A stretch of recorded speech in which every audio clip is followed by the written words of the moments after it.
All right. Well, welcome everybody to the now Tuesday meeting. For folks at home, we are going to be talking about the nutrition challenge. So we're in week 2 of the 6-week nutrition challenge that I'm running here at my gym, Train Athletic. But this is also going to be offered to the public. So we're looking at doing this with Yoga 6 in Olathe soon. I'll be out there Friday for signups, and anybody who's watching this can just reach out to me directly. Put your name in the comments. Find me on Instagram, denny.cook. Angela joined us. Send me a DM or go to our website, trainathletic.us, or email info@trainathletic.us if you have questions, if you want to get involved. So these meetings will always be free. You'll basically be getting a glimpse of what we're doing, and you can, basically take what you learn here today and go implement it on your own. But the challenge itself, is administered through an app. So there's daily workouts, there's daily content, there's, sort of tasks or cognitive exercises, if you will, that you would do every day. And then, of course, you have daily communication with me through the app if you have questions and want to strategize or anything like that. So last week's theme was the protein challenge. So what we were trying to do is essentially up our protein. We're trying to center our diet around protein.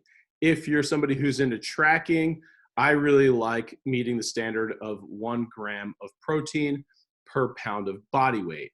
But if you're not into that, basically the task that I gave everybody last week was sort of twofold. So on one hand, we were actually going to wait for a true hunger cue before we eat. So it was a mindfulness exercise. And so anytime you were going to go eat, you were going to take a pause and you're going to ask yourself, where is this impulse coming from?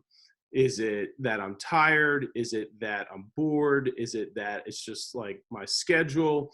Or like, do I actually feel hunger in the gut?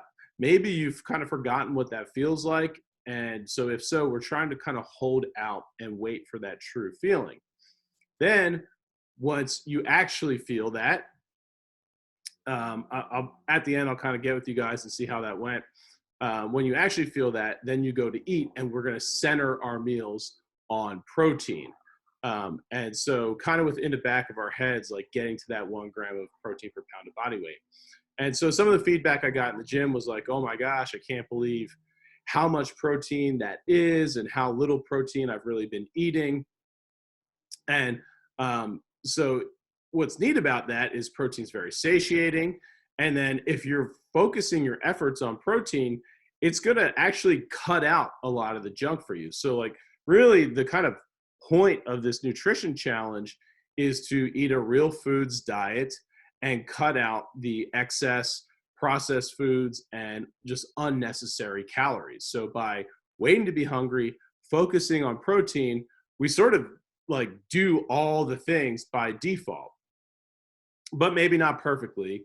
And so there's always room to improve. So that's what we're going to talk about today. So week 2's theme is about sugar, specifically added sugars. Sugar is probably, the sort of criminal offender in the nutrition world. It's America's most wanted, right? There are books about the dangers of sugar. There's theories about, how sugar is at the root of all diseases. And I think there's a lot of truth there. I had the, pleasure and honor, or I guess the luxury of listening to Dr. Bickman, who wrote the book Why We Get Sick. And the center, or his thesis, was that chronic disease, so we're talking about type 2 diabetes, we're talking about heart disease, we're talking about cancer, we're talking about, all these lifestyle diseases that are essentially related to being overweight. Really, what's underlying that is insulin, excess insulin production in our body. And what's underlying that is excess sugar intake in our diet. So I'm not like, Mr. can never have a sweet thing, a tiny little bit of sugar is going to kill you. And like there's context and there's nuance. In a previous video, I shared how DK Metcalf says that he eats like 3 bags of candy a day. It is possible to have some sugar and be okay, right? And I do like the 80-20 rule or the 90-10 rule. Like I think you can have a couple sweet things throughout the week. Not this week if you're doing the challenge, because I want you to have this mindfulness experience, but in general. Okay, but for this week, we're going to try and completely cut out added sugars. So that means the obvious things, candy, chocolate. If you know for a fact it has sugar, cut it out. The other thing is if you're going to eat anything with a label, right? So if it comes in a bag, a box, a can, whatever, you need to look at that label and see if there's added sugars, specifically added sugars. If there's sugar, but 0 added sugars, I'm okay with it, okay? Pay attention to how much is in there, but usually, ideally, if you're doing your best to eat a whole foods diet, that means natural sugars, right? So let's start kind of talking about that when we're having the conversation about sugar. So the first thing is, our body has sugar in it. It runs on sugar. It's blood sugar, blood glucose. And even if we completely cut out carbohydrates from our diet, our body would still make glucose from amino acids, from protein. So if you were on a keto diet, if you were on a carnivore diet, and you had 0 carbohydrates, 0 sugar, our body's still going to make blood sugar. So we need it. And our body wants about, at any given time, coursing through our blood, about 1 teaspoon of blood glucose at any given time. That fuels our brain with energy. It fuels our muscles and sort of like, these hand gestures, all that, these little things kind of fuel off of sugar. Hormones, it's the whole system, right? Cells love sugar. But the issue is when we get excess amounts from our diet. So carbohydrates break down into glucose in our diet. So they become blood sugar. In nature, if we're talking about ancestrally, we probably got those carbohydrates from berries, fruits, vegetables, and some nuts and seeds and stuff like that. But it was pretty low amounts. That's the key. And they were always in a whole foods matrix. I think that's the big key there. So if we're talking about berries, yes, they have fructose, and that fructose will break down to glucose. And the issue with fructose for everybody at home is that it mostly processes in the liver, and so there's some concerns there.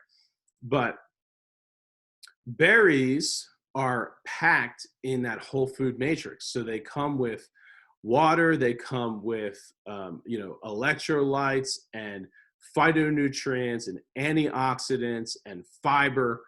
And all of these things also have roles in the body, and they also have sort of metabolic mechanisms that offset a lot of the issues with pure refined sugar. So what are the issues with pure refined sugar? So we'll kind of go through a quick little list. So we're just going to go over the common sense things, things that you can experience immediately. And that's kind of how I want this nutrition challenge to go. I'm going to be providing education every day, but I don't want it to be like you have to get a PhD in nutritional sciences to have a great new understanding of food. I want to give simple things that you can just implement today and experience it for yourself and become a believer, have an experience. So we'll go over those common sense things that you can experience. We'll talk about insulin, which is, that central theme to chronic disease that's plaguing the country, that's overwhelming the hospital system, that's, making people vulnerable to pandemics and this, that, and the other. We'll talk about the gut, we'll talk about the immune system, and we'll talk about inflammation, or term that people are using now is inflammaging. So basically premature aging related to inflammation. And then I'm also going to talk about the remove replace method. That's my favorite way to go about nutrition. So if we're going to remove processed sugars, added sugars, I'll give you some good recommendations for things to replace with. So the number one, the common sense thing about sugar is it's empty calories, right? For those of you who did the nutrition challenge last week, the feedback I've gotten so far, and I think everybody kind of had this experience, is if you're focusing on getting that much protein, and specifically protein from real foods, so you're eating beef, you're eating chicken, you're eating pork, you're eating fish, you're going to be full, and your belly's just not going to have a lot of room left for extra things, right? But sugar by itself is, well, a couple things happen, but it's nutritionally devoid. You're not getting any benefit from it, but it's going to be added calories that are going to go take you in the opposite direction of your goal, right? It's going to lead you more towards weight gain, more towards inflammation, and more towards, lack of energy, mental fatigue, and even sickness. So it's like just so counterproductive to what you're trying to do with food. We're trying to eat food to nourish ourselves. And that's how I would like you to think about it. Ask yourself, before you eat anything, what is this food thing that I'm about to put in my mouth going to do for me? What is it? Is it going to get me closer to my end goal or not? Sugar alone is 9.9999 times out of 10 moving you in the opposite direction of your goal. It's just empty calories. And what makes it worse is that it's a satiation override. Okay, so I don't know, maybe some of you need some sugar to eat extra protein. Kidding, don't recommend that strategy. But the deal with, last week, we're trying to get in touch and reconnect with our hunger signals, right? And we don't want any interference there because there's already enough noise, right? There's already emotional eating, there's already social eating, there's already stressful eating. We went down the list. There's a whole huge list of, external factors that drive us to eat other than true hunger.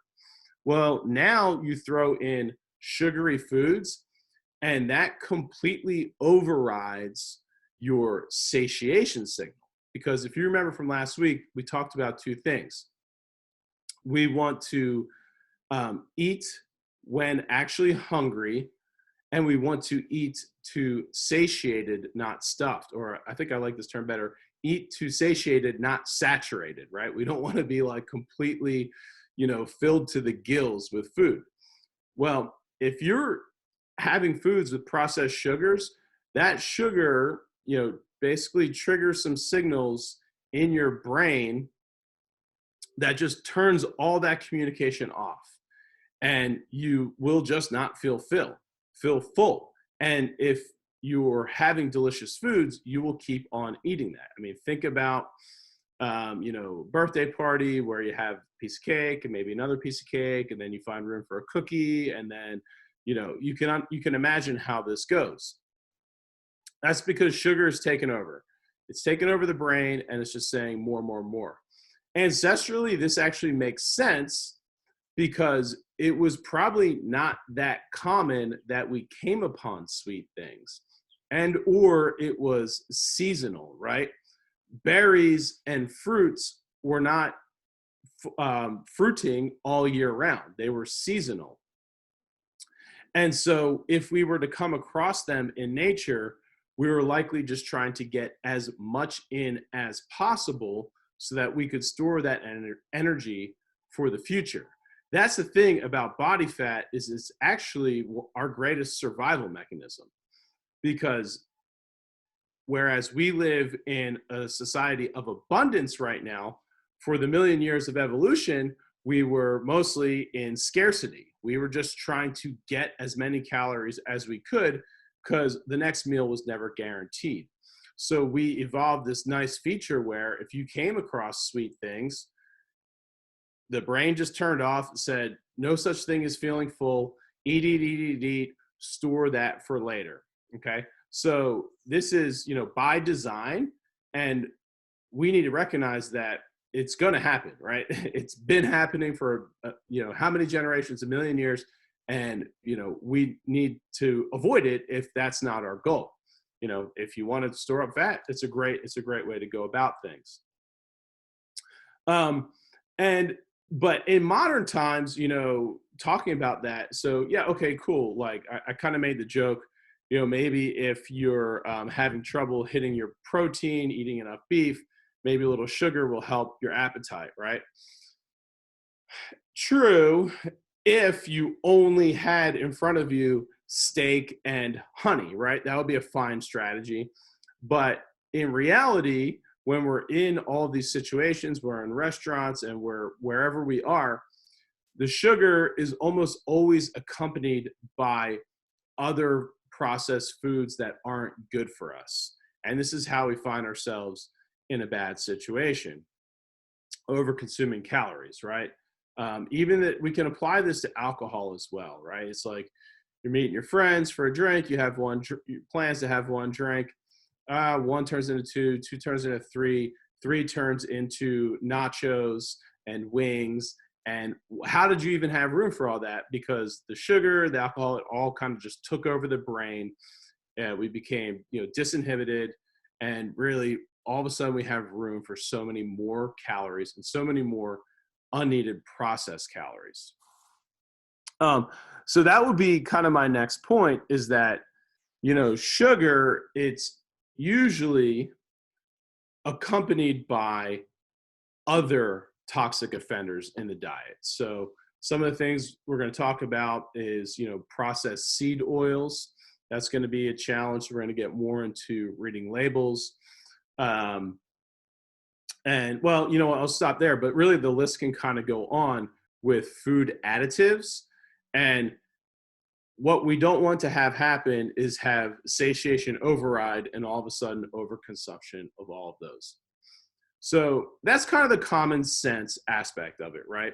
If we cut out added sugars, we're more likely to then by default focus on whole foods. And when we only focus on whole foods, we have a pure relationship with food where we're having the hunger and satiation signals that we evolved on. And so we now are self-regulated. I talked about using an app to regulate our, where our calories at and et cetera. But it's like, if we can get back to how we're supposed to eat, all of that will come innately. And if we get back to how we're supposed to move, all of that will come innately, right? Because it's a two-sided coin. We need to move more and eat more real foods. And those two things will feed each other, but we just got to cut out the interference. So cutting out added sugars. Okay, so now let's just get a little bit into basically the metabolism or the biochemistry. So the big one, like I mentioned, Dr. Bickman, he talks about insulin. So here's how it works. This happens with all carbohydrates. When you eat carbohydrate, you start to digest it and break it down, and it becomes blood glucose.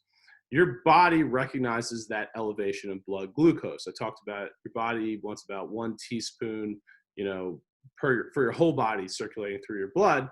Well, if you can imagine eating a Snickers bar or drinking a can of Coke or whatever it is, it's well more than a teaspoon that is really quickly getting into your bloodstream. Your body does not need a lot of energy to break that down into glucose. And so your body recognizes that and it releases the hormone insulin. Insulin's job is to get that excess blood glucose into somewhere, right? Ideally, it would just be going to your brain, into your muscles, into your cells for instant usage. When there's an excess, though, and your liver stores are full, your muscle stores are full, it's going into fat storage. In most cases, for most people living sedentary lifestyle with excess calories, you know, it's all going to kind of net into fat storage in the long run. Oversimplifying, but you know, we understand how that happens. And so the issue here, the big issue, is that the more we call on our body to produce insulin to get rid of excess, and it is excess, the more fatigued our body gets with that process, right? So insulin kind of has to knock on the door. It's like this, the mailman, it's the messenger, kind of has to knock on the door of the cells and say, hey, open up, you know, I got a special delivery for you. It's some glucose. You know, like I said, if those cells are all full, like the good cells, you know, muscle glycogen, then we're trying to get into fat. Those cells start to get kind of annoyed, right? They're like, you know, it's like nowadays with Amazon, you know, we don't even necessarily answer the door. Just like, yeah, just whatever, just leave it on the patio. You know, like Uber Eats these days is like, you don't even answer the door. Yeah, just leave it on the doorstep. We'll get it when we're ready. It's kind of like that with insulin and blood and glucose. So what happens is, though, because it's very toxic to have the glucose staying elevated in your blood, this can cause damage to the, you know, endothelial lining, sort of the lining of your blood vessels. It can cause some nerve damage. It's very toxic to have that excess insulin, or the excess, well, insulin as well. The glucose and insulin are both inflammatory and, you know, anabolic and toxic to cells when they're in excess, when they're not doing what they're supposed to do. So your body goes, okay, you know, cells aren't responding, send out more insulin, just knock louder. Like, this is, you know, the Amazon guy insists, like, we are getting this package in, okay? And that process goes on and on. And it's a vicious cycle, because when your cells stop responding so well to, you know, receiving that glucose, there's sort of delays in signaling. You know, this is the mechanics of what I'm talking about with signaling. There's delays in signaling. So even though you have an excess amount of calories, even though you have an excess amount of energy, glucose is energy, you're not perceiving it because it's not yet in the cells. So you continue to eat, right? You're still fatigued. You continue to eat, and you're having this hormone dysregulation, because when insulin's up, cortisol is down, and some other hormones are down that are actually catabolic. We want to be catabolic, means breaking down, if we're trying to lose fat. So as long as this process is going on, we physically really can't lose fat. We physically can't burn anything, because we're just in this anabolic state of storing. And if this goes on long and long and long enough, eventually the cells completely stop responding to insulin. Our body overproduces insulin, burns out the beta cells. You can no longer produce insulin, and then you're type 2 diabetic. And now you have to rely on somebody to give you insulin, and still never solves the problem. Ultimately, what solves the problem is just removing the sugar, the excess carbs out of your diet. Okay? So it takes a lot to get there. You really will have a lot of clear signs along the way, but that is the speedy, you know, sped up version of how you would get there. It's just continuing to try and fix the problem, and it's all from misperception of signaling, right? You get more tired, you get more brain fatigue, and you get more cravings the more you eat it. And the problem gets worse and worse and worse. So you have to eliminate it to get back to that center, that default of natural signals within your body through eating natural foods. And all the while that's going on, you're messing up your hormones, your energy, ability to use energy. Other things are happening too. So that sugar in the gut is feeding the bad bacteria. Again, a lot of oversimplifications today, but you know, it's trying to drive the points home. So I like to think about bacteria in your gut as kind of a little war between the good guys and the bad guys. we need bacteria in the gut. It breaks down food. It helps us digest nutrients. It does a lot of good things. Our gut, 80% of our immune system and immune cells are in the gut. And really, we actually have more bacteria on our entire organism than we actually do human cells. We are more bacteria than we are humans in a weird kind of way if we're talking, unit per unit. But we want good bacteria, and that good bacteria flourishes when it's fed the things that we evolved on. So it's fed the natural foods that we ate, and it relies on our healthy sleep patterns. It relies on us getting sunlight and water. What happens is if we feed it processed foods and specifically sugar, then we start to build up the bad bacteria. Think about yeast and candida. You've probably heard of these. Like, these feed off of bad sugars.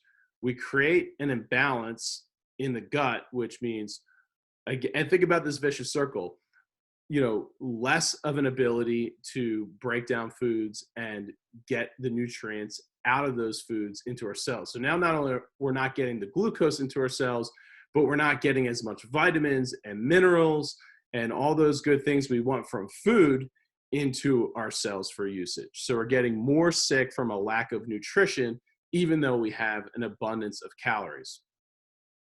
It's messing up our, we have, kind of pain, indigestion, bloating, bad, poor ability to have bowel movements. So this whole thing is just getting messed up, again, from added sugar. The sugar, it's also going to temporarily impair our innate immune cells. So if you were to, like I said, drink a can of Coke real quick and get that rapid spike in blood sugar and insulin, sugar is actually going to temporarily paralyze or like comatose our neutrophils. The neutrophils, and possibly other cells as well. I just remember reading this paper about the neutrophils. They're like the front line. They're like the guards around the castle when you think about the immune system. So everybody's kind of at least got some understanding of the immune system after these last couple of years, but you kind of have like two tiers to the immune system.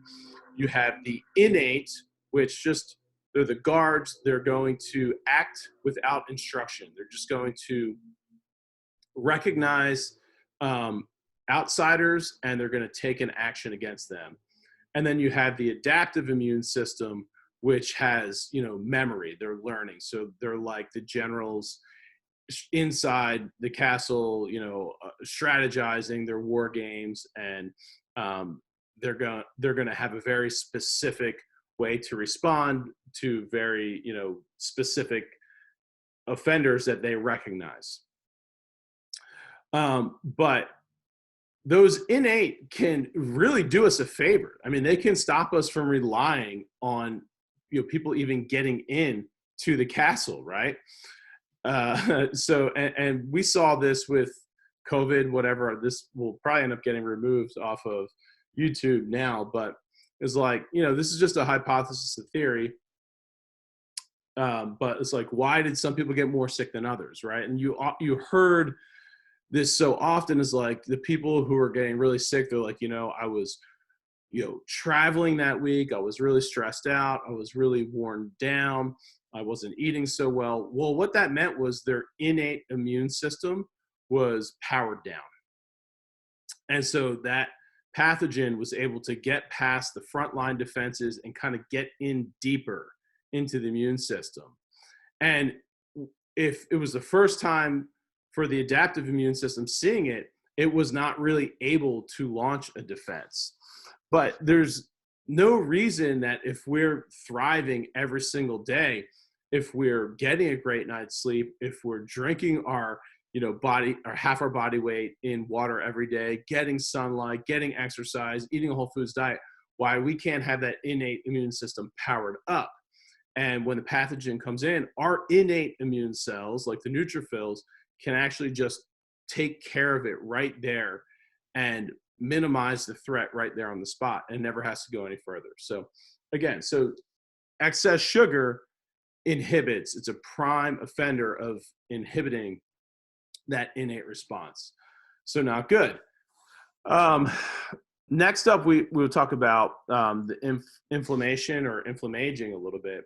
So going back to elevated blood sugar, right? And so we've got, rather than sugar being in the cells for energy or storage, it's just kind of circulating in our blood, or it's kind of circulating places it's not supposed to be. Well, those sugars can actually collide with other proteins that are in the body, and they create basically what's called sticky proteins or AGEs, so anti-glycation end products or something like that. And these AGEs are, it's a great acronym because they literally are saying that's what's kind of one of the things that's responsible for the aging organism. So premature aging, so like wrinkling of the skin, oxidation, inflammation in the body has to do with these sticky proteins. So by having excess elevated blood sugar from excess added sugars, excess carbohydrates, we're upping our chances for early aging of the body. It's an insult to the body. And maybe in another way, in that same similar way, or sort of through some other mechanisms, they even say that sugar, feeds cancer cells, or basically feeds cells for replication, and cancer is basically like rogue replication of cells. So there's a lot of not good things. There was a long list there. A quick recap, it's like, okay, it's empty calories, common sense. We don't want any extra calories. We've already got job enough to do hitting our protein. It's going to be a satiation disruptor. So good luck trying to eat the right amount, or ever getting to a place where you're an intuitive eater and you're a satisfied eater in balance with real foods and movement, because sugar is going to override all that, disrupt all the signaling. It's an immune suppressor. It's a gut disruptor. And it's the first sign that you're not eating a real foods diet, and your diet's probably accompanied by a bunch of other sort of toxic offenders from the processed food industry. So there's a lot there, right? But I kind of had to go through it because it's very easy to be like, sugar schmugger. We've all kind of heard of it. It's like, the more you hear about something, the more it's like you're desensitized to it. It's like, I know sugar's bad. So it's good to kind of run down the whole list and think about all the different systems in the body that these excess added sugars are disrupting. So I'm going to share two things for the remove, replace, and then I'll take a breath and just open it up for conversation. So remove, replace, my two favorite ones is, if you're somebody who likes, and we got spring and summer coming up, if you like ice cream in the evening, or if you like some sweets before bed, I've said this a million times, I'll say it again because for me it's my favorite, frozen berries. Frozen berries, super good for you. Yes, they have fructose in it, but again, they're in that whole food matrix. You're getting antioxidants, you're getting fiber, you're getting vitamins, minerals, water, super awesome for you. And all the studies show that despite the fructose, they're actually helping, because of the antioxidants, they're actually helping with inflammation. They're actually helping with the health of your cells and your brain and all that. And then the other one, if you're somebody who just likes added table sugar, right? Table sugar is added to your coffee, whatever, on top of your bananas. I don't know how you like it. This is pretty neat, actually. We're going to do glycine powder, okay? So glycine is an amino acid, and it is naturally sweet. So I poured a little bit in an afternoon coffee here just to give it a taste for you guys. And it is really, truly sweet. The other awesome thing about glycine is that, you know, if you're following my recommendations, then you're probably eating pretty animal based. And for anybody who doesn't want to do that, they want to eat plant based, I can help with that too. But if you're just saying like, hey, Dennis, tell me what to do, you're probably eating pretty animal based. One of the concerns with being animal based is an imbalance in your amino acid profile, specifically a balance between methionine and glycine. And, you know, there's a couple theories about, you know, sort of what this would do in the body. But the point being is this kind of works out because if we want to get a little sweetness in our life, we can add glycine. So by having extra glycine in the body, and that's kind of the issue with the methionine, it's just like we sort of get deplete in glycine. And so just to kind of read just from the label of, you know, the Now product here. So glycine is the smallest and simplest amino acid, and it's versatile for a wide range of functions. It's necessary for the production of glutathione. So that's like the master antioxidant in the body. Okay, so we want to make sure we're getting glycine. We talked about NAC, N-acetylcysteine, in the past, but really you need to also have glycine. These are both precursors to glutathione. So again, going back to the immune system, we need to get rid of sugar, which would probably compete with glycine and deplete this type of thing. And we want to add in the healthy amino acids that we would get from food. And so where we would normally get glycine in a whole foods diet would be from, like, you know, collagen and bone, so like bone broth, and the tendinous type tissues. But if you're not getting that, if you're just getting like lean muscle meats, chicken, you're not getting enough. So it's necessary for the production of glutathione, for the production of DNA, creatine, so for performance in the gym, bile for digestion, hemoglobin for our blood, so for oxygen, you know, carrying oxygen around our body, and also just for other, you know, protein synthesis. It promotes glycogen storage. So even though we're trying to reduce added sugars, like I said, we still do need some carbs in the body for the performance of our brain and muscles. So this is going to help our body because we're on a lower carb diet, but it's going to help our body utilize those carbs better for energy in our muscles. So glycogen storage, and even, you know, better usage of glucose for energy production. Glycine also functions as a calming neurotransmitter. So yeah, this is cool. You know, sugar at nighttime could be a problem, right? We're talking about frozen berries. Maybe you could put the glycine powder on top of your berries, and it's actually going to help you sleep better. That's usually one of my first recommendations for trying to sleep. It's a calming neurotransmitter. It also cools the body's, it lowers the body's core temperature, so you would sleep better at nighttime. And so it facilitates, you know, nerve impulses, and it's important for sleep. So really awesome, kind of cool hack that ties everything together. I think it just kind of proves like the theory of eating what we're supposed to eat versus, you know, these artificial foods and how they disrupt us, right? Here's a naturally sweet amino acid that would normally come from eating nose to tail animal based, that we're not getting in our diet, because even our meat in a way is processed because we're cutting off the tendons and the ligaments and we're not eating the bones. And so we got to get that back in our diet, and then we get the benefit that it's sweet and good for us. So that's it. Remove, replace, you know, remove added sugars, period. Replace with, you know, fruits, berries, and glycine. Right on. All right, that was a lot. I'm going to take a break, and love to hear from you guys. What do you think? You can unmute yourself.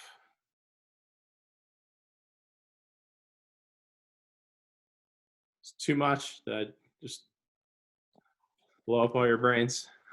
Dennis, I learned so much from this. I have 2 pages of notes. Okay, good. I love how you describe and explain this whole thing. Like you said, we take the damage of sugar for granted.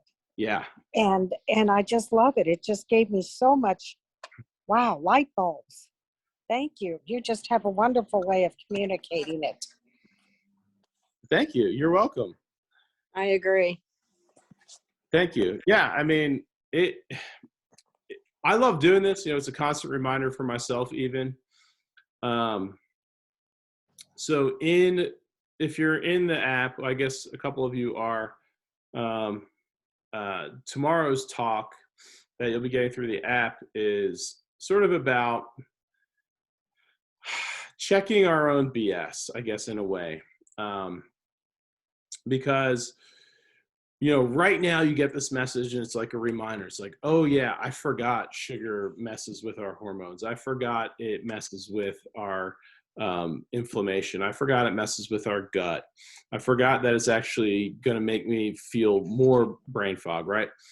But then time goes by and for some reason, some other story will creep back in.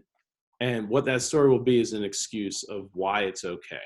And I'm guilty. I have to constantly kind of come back to center and remind myself of why it's not, right?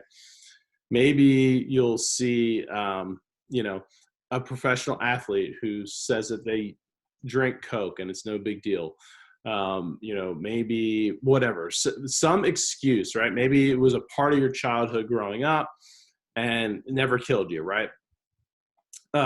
So we have to remind ourselves actively because we're in a fight against the processed world because that's who's marketing. You know, these corporations are not like fighting tooth and nail to convince us to eat beef and berries.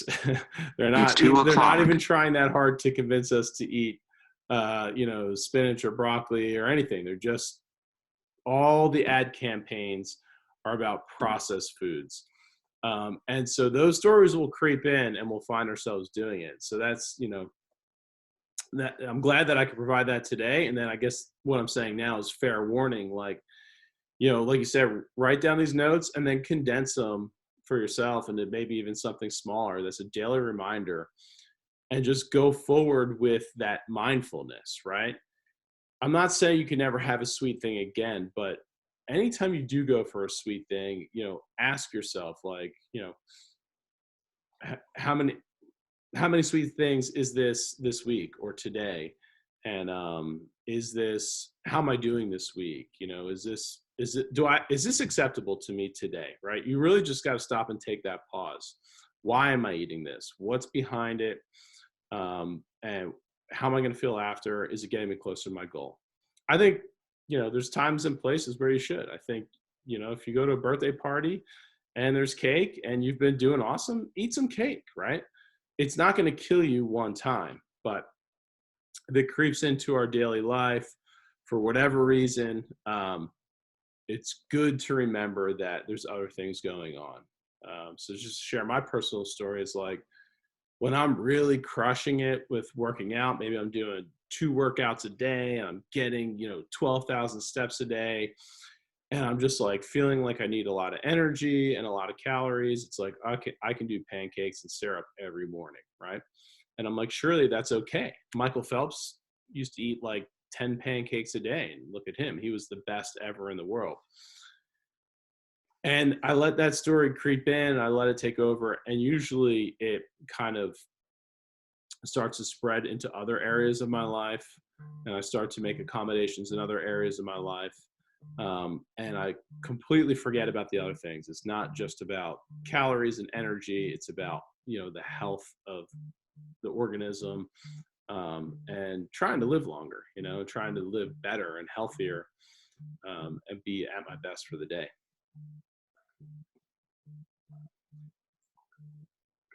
What else you guys got? I can share my experience real quick if it's okay. Yes. So I was in a CrossFit competition on April 9th, my daughter and I, and Awesome. we make like black bean brownies and protein balls and have some white powdered donuts. And, you know, we really eat pretty clean most of the time. But that day, Saturday, we just ate that in between each event.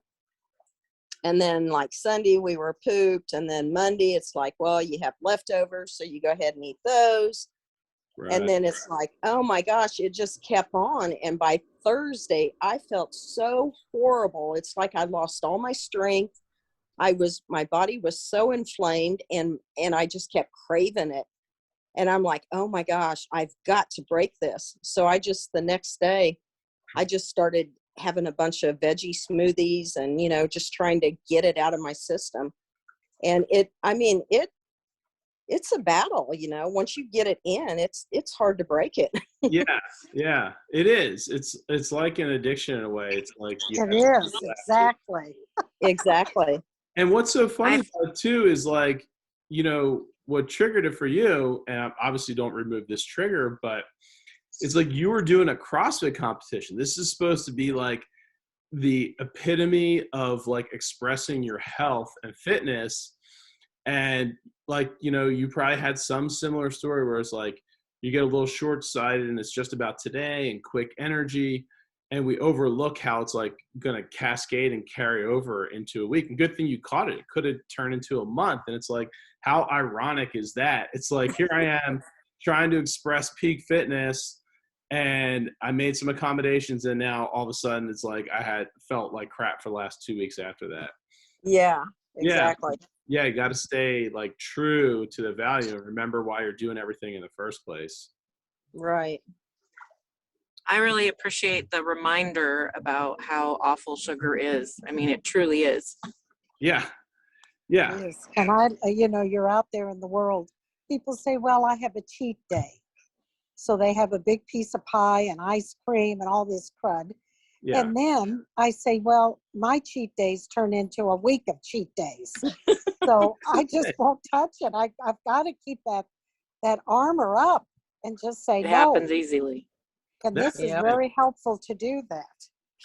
Yeah. And again, like, I'm not Mr. like, because really the argument you'll come up against is like, oh, please, like, it's just about calories. If you have a normal amount of calories and overall, 80-20 rule, 80% of your food is good, it's no big deal. And there's kind of some truth there, but what you're saying is like, you guys are all hitting on my first point, the common sense point, is like, there's almost never moderation with sugar. It's always a slippery slope. No, right? And I've had a lifetime of that. Yeah. And, if you're somebody who can do true moderation, there was a book I read, I think it was called Eat, Lift, Thrive or something like that. She was like a power lifter. She was in her 20s and, she had a Snickers bar every day and that was her thing. But like, she also strictly counted calories every single day. Every single calorie she ate, she counted it, she charted it. She was very disciplined. And so for her, that was the balance to her discipline. That's fine. If you can live like that, that's fine. But I would rather live intuitively where I don't need to count every calorie forever for the rest of my life and just trust my own signals because I'm eating real foods. And here's the thing. You can have sweet things. Like, I mean, really, if you get away from fruit, gross, processed sugars, fruit and berries are way more delicious anyway. They really honestly are. And the longer you live off of them, the more gross. Like, okay, it was Easter in my house. We got Lincoln some Peeps, right? These things will actually, well, I have a different story with that. We all got the flu one Easter when I was like 9, and I puked up a bunch of Easter candy. So ever since then, Easter candy has like literally made me nauseous to even think about it. But it is still true. Like, I've tried Peeps since, and it's like, it's gross. It's like, ew. Like, why would I just eat like a marshmallow? Like, there's nothing good. You just feel like you're like, I'm just putting poison in my mouth right now. Like, what is it doing for me? Right? When I eat berries, I'm thinking about like how it's helping me recover from my workouts and how it's helping my immune system. And I can think about all the good things that's happening, and it's super sweet. Anyway, I could go on forever. I think I like berries way too much. I don't know if I've ever done one of these recordings without talking about berries. But, I mean, it's just, to me, it's like, I don't even understand why there's an argument when it's like, hey, you can have the sweetest things in the world, you know, in cherries and blueberries and strawberries. It's like, why do we even need to argue whether or not Peeps should be in our diet? I know I have it here in my house. That's because I have a 4-year-old and he wants to see Easter candy. And he wants to see things in the shape of bunnies, but trust me, he's not eating that much of them. They're going in the trash. But Well, I know, like for me, sugar is a slippery slope. It's a Yes, domino effect. It's not just I'm it not one of those is. people that can have just a little bit and be okay. Before I know it, I'm having it every day, kind of thing. And Right. so for me, the micro step that I want to implement, because obviously little things add up to big changes, is no processed sugar is allowed. If I really am craving something sweet, it has to be fruit or berries. It cannot be fake sugar. It Like, has to be does real that sugar, include like coconut fructose. sugar? That's still processed. I think you have to be careful with that. Yeah. That's what I found. I was doing the almond flour coconut sugar thing, and that just made my gut sick still. Yeah, it's still So processed. I'm I off guess of all of real that. I food. love it. Yeah. Yes, Think real about food. that whole food matrix, meaning the whole food, right? Like Mm-hmm. the coconut Strawberries, sugar they're is so still good. refined. They're still stripping out all the nutrition of it from it and turning it into sugar crystals. Yeah. So that's just one Wow. thing that I was like, well, Yeah. I'm going to implement that for myself, because then because I feel like that's going to get me small steps toward being off of fake sugar. Yeah. Yes. Yeah. And you'll need a little bit, like, you know, if you're getting, you know, I know how much you're walking, Angela. Well, you're a little sick this week, but I know how much you're walking. I know what you're doing in the gym. Like, you do need some carbohydrates. And that's in my nutrition doc. It's the rule of half, you know, half your exercise and maybe even non-exercise, if those are like active steps. Half of those, if you burn, okay, so let me say this clearly. However many calories you burn in exercise and walking, it is reasonable to have half of that number in grams of carbohydrates per day to refuel your muscle glycogen. If you want to Yes. really be on the safe side, just keep it to the exercise calories. Half, and that's what's in the nutrition document. However many calories you burn in exercise, you can have half that in grams of carbohydrates. For most people, that's going to really be about 150 grams per day. That's going to come incidentally by having just a well-balanced meal of, you know, having maybe a little bit of rice, maybe a little bit of potatoes, having your greens, having your berries, having your fruits. You're going to get there real quick. But you do need them. I would say it will help you in the long run, because otherwise you have to be in ketosis,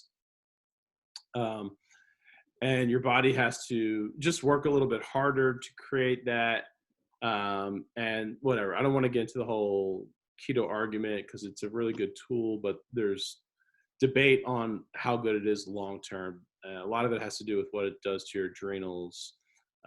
So anyway, but yeah, I think a little bit's fine. Like, I don't want to make you guys carb phobic. I just want to make you carb conscious and be really focused on whole foods. To be not afraid of, you know, berries, fruits, vegetables, greens, and even a small amount of rice and potatoes. Perfect. Sweet. That's great. Thank you.